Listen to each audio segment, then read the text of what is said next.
Hey everyone, today is 9/11/2025. We're going to go over portfolio update. We'll go over how the portfolio is doing overall, and also manage some options, as well as I'll show you where to find the IPO section within the Robinhood app. IPO, by the way, stands for Initial Public Offering. It's when a company decides to go public, and you can trade it on the stock market.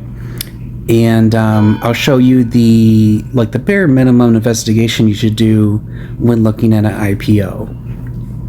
So let's start with the portfolio overall. I added about $100 to the account, but a percentage here takes that into consideration. It's just whatever gains or losses relative so far, percentage wise.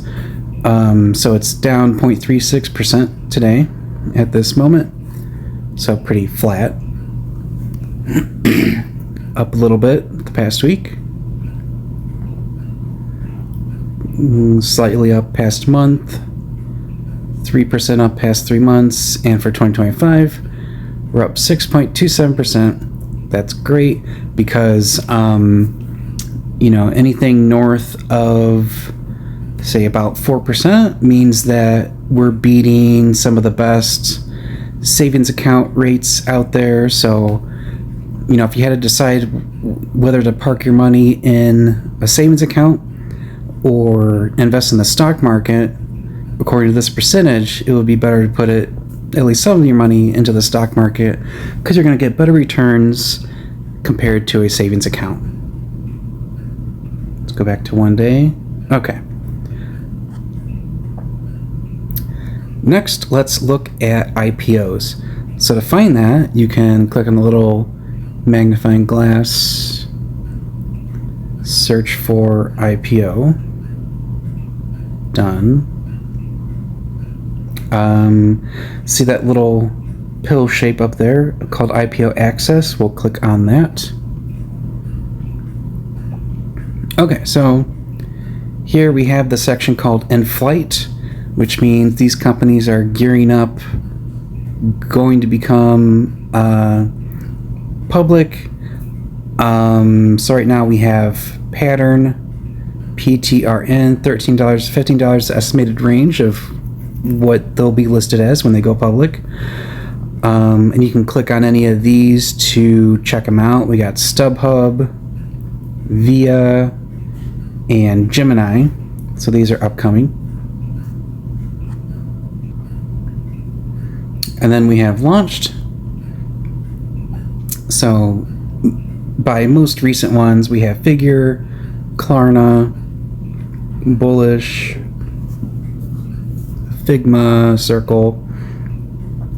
And I'll just scroll through these and you can check out the names and also check out the overall percentage that they have gained or lost since they launched.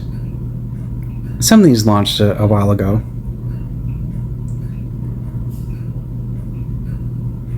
So you can see some of these, you never know.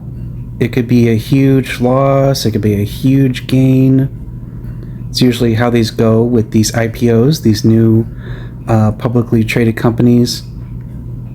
You don't often see small gains or losses. It's usually pretty big. Let's check out the in-flight ones. So you can click on any of those cards and you can click on the button that says I'm interested, and you promise that you'll purchase at least a share of these, and then you hold on to them for I think like a month or two. And you can always sell it earlier, but then Robinhood would be like, hey, you promised you'd buy and hold for at least a little bit and not just try to do a quick flip. And so they might bar you from buying into an IPO in the future. So only click you're interested if you're actually interested in the company. And so the bare minimum that you should be doing when looking at these IPOs is to first read their little summary right here to find out what they're about. And if you're still interested in them, you should go to where it says show prospectus. Now, they also have this milestone section. So they have initial filing that the company does. You can click on view roadshow, and this gives you a this is them like selling their company to you. They're like trying to get you hyped up to check them out. It's their little PowerPoint presentation, you know. Let's go back. So you can check that out to see more like the flashy side of what they're doing. And down here, the milestones, they give you a price range. Final price will be decided soon, and they're expected to start on 9/19, so that's pretty soon here. But what you want to do for sure is to go into show prospectus. Everyone needs a prospectus.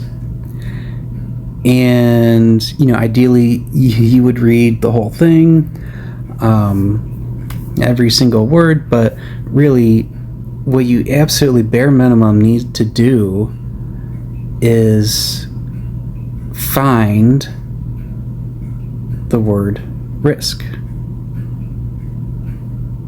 All right, and it already shows us 136 instances of the word risk in this document.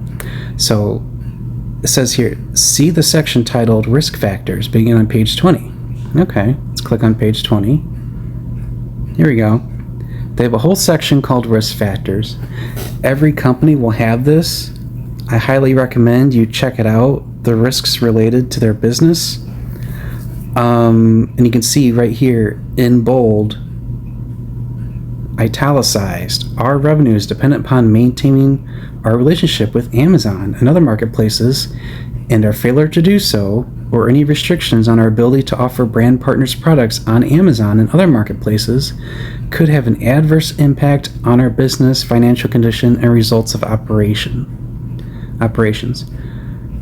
So they depend on other people for revenue and growth, particularly sounds like Amazon. I mean, Amazon's huge, of course.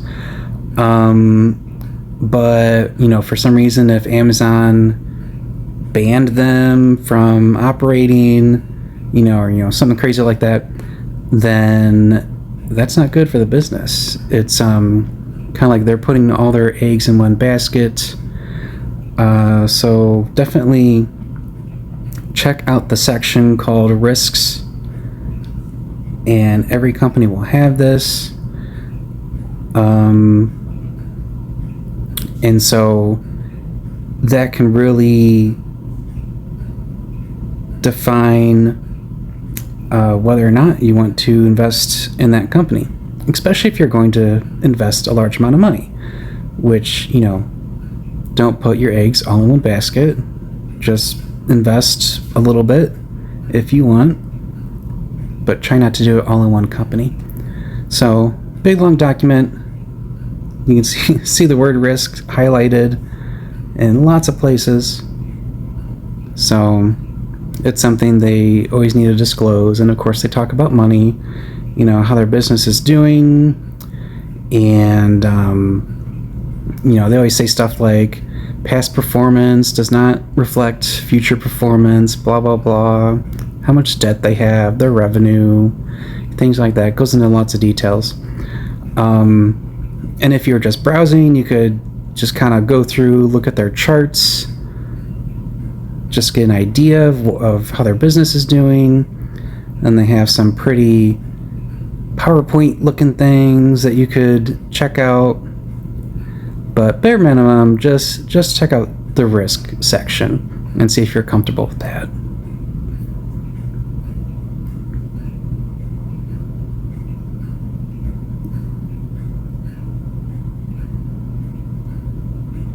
And by the way, I haven't investigated these companies yet, so I won't comment on whether or not I'm going for those IPOs or not.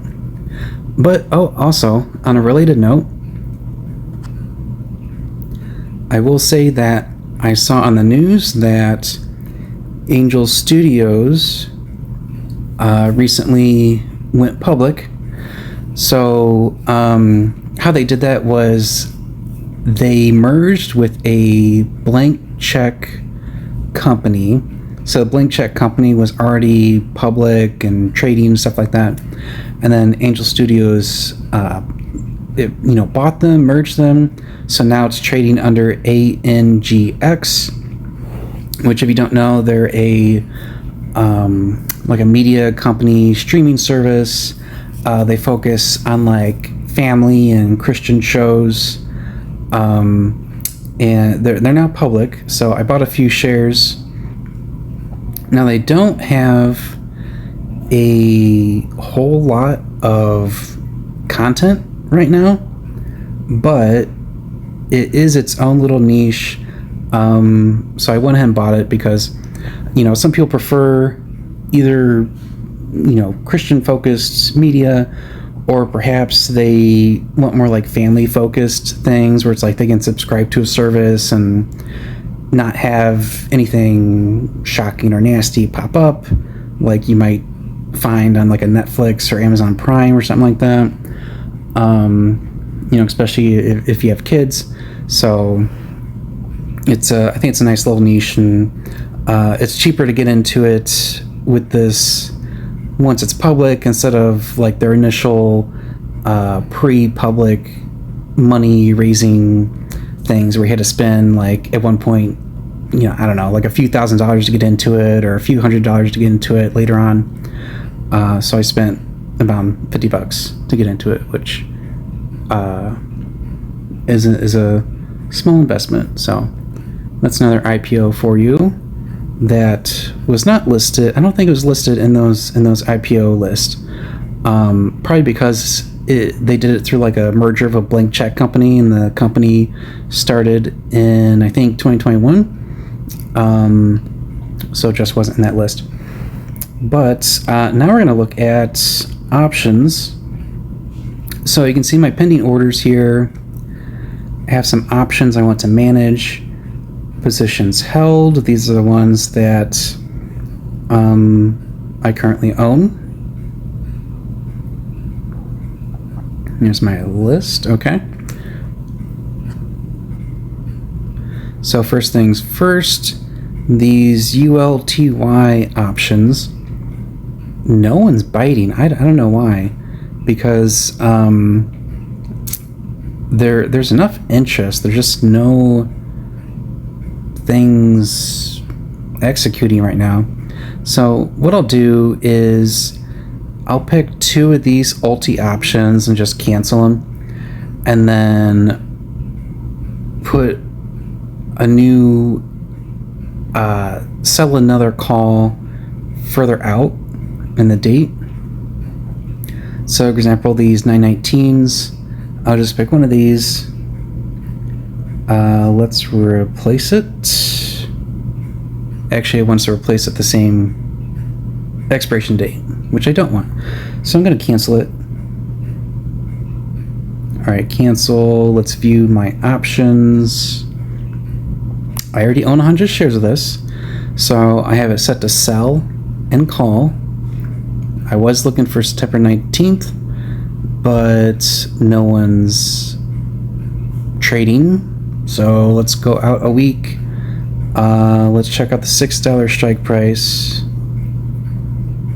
Has some open interest, no volume. Let's go back. You can see the higher up strike price is kind of the same deal. Maybe we need to go out further. October 3rd, let's check out the $6 call. Hey, it does have volume, at least one. So I don't know, we'll try it. We'll do it. Let's click sell. I'll click on limit order, and instead of good for day, let's do good till canceled, so I don't have to replace this every single day, which I probably would. We want 1 share, 0.05 cents times 100 is about $5, less the 4-cent regulatory fee. Let's click review. You're going to sell 100 shares of Ulti for $6 each before on October 3rd. If you aren't asked to sell Ulti by then, you'll keep your collateral and the full $5 credit. Great. Swipe up to submit. Pending, placed. It's not filled yet, but it is placed. Okay, let's click done. Let's back out of this. Let's see. I have another Ulti $6 call for $9.19. Another one for $7. If the $6 one isn't executing, the $7 certainly wouldn't. So let's click on this one. Let's cancel it. And click on options. Let's go out to about a month from now. October 7th. Click on the $6 call. This one has some volume. It has a better chance of executing, so let's click on 1.05. Oh yeah, good till canceled. Click review, swipe up. Pending, placed. Not filled yet? That's okay. We'll click done. Okay, I just wanted to try that out with a few Ultis, you know, the ones with the $6 strike price and the ones expiring soon just weren't executing, so I canceled a couple of them, tried pushing out the date, and we'll see if those execute or not. Alright, so that takes care of the Ultis. Let's check out Cracker Barrel, CBRL. You can see the current price is $51.70. The lower strike price is $52.50. As long as the current price stays below that, then I'll still make money on this. So you see my break-even price is $53.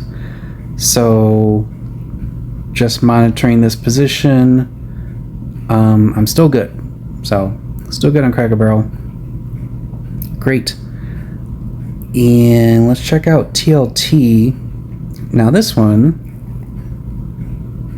has a break-even price of $89.21. And we're above that. It's even above my higher strike call. So that means I already lost money on this. You can click simulate my returns. Estimated strategy price.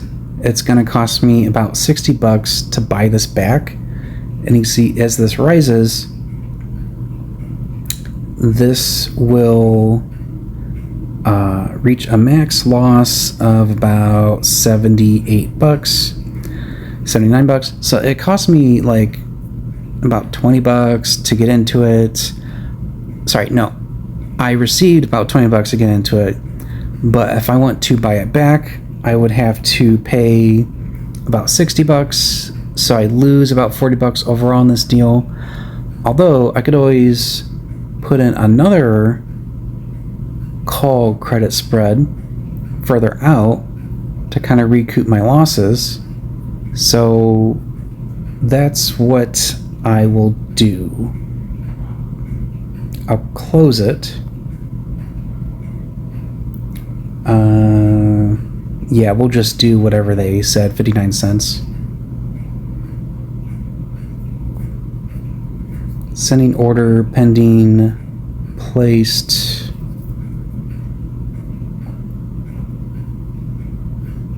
Done, okay.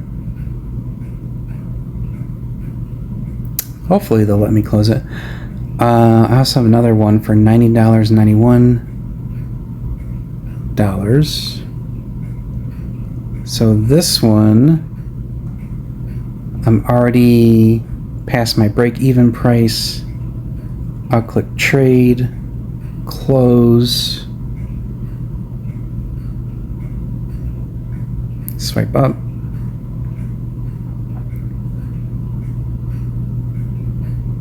Okay. So these have not closed yet. But I wonder, let's see, buying power. Let's see if I can do a credit spread. See view options. I'll scroll over to the builder. Click on, I think it's going to go down, because that way it'll show me call credit spread. And let's see what we got here.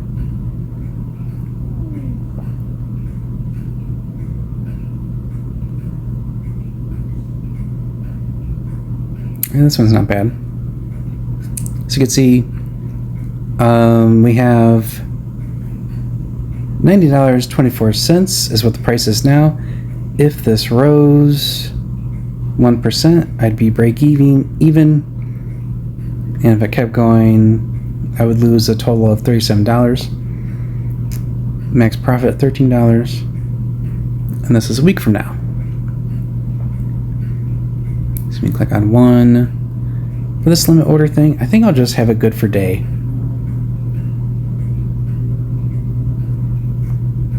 Let's try 0.12, medium fill likelihood. Click review, swipe up. Ah, filled. Okay. Sweet. Let's pick another expiration date. Let's go 11 days out. Go up here.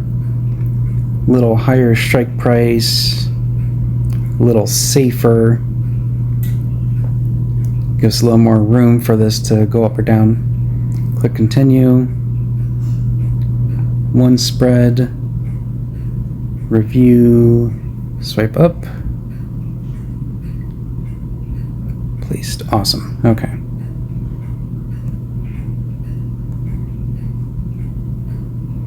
So I canceled. We'll put in an order to cancel or close 2 credit spreads. And that hasn't filled yet. And then I opened up 2 more credit spreads.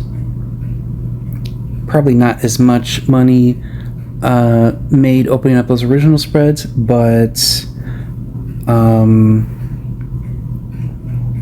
at least I might recoup some of that money overall. And let's see, buying power still pretty healthy. Let's check out Cracker Barrel. Let's click on trade options.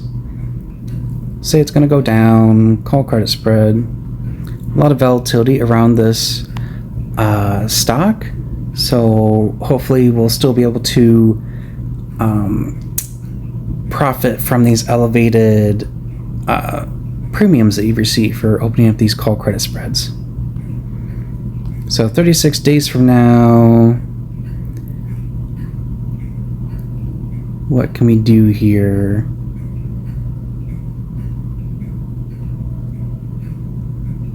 Let's see, 57.50.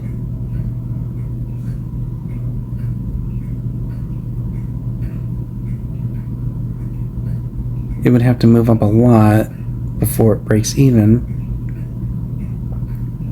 Yeah, I'm okay with that. Let's try it. Let's click continue. Click 1. Low fill likelihood.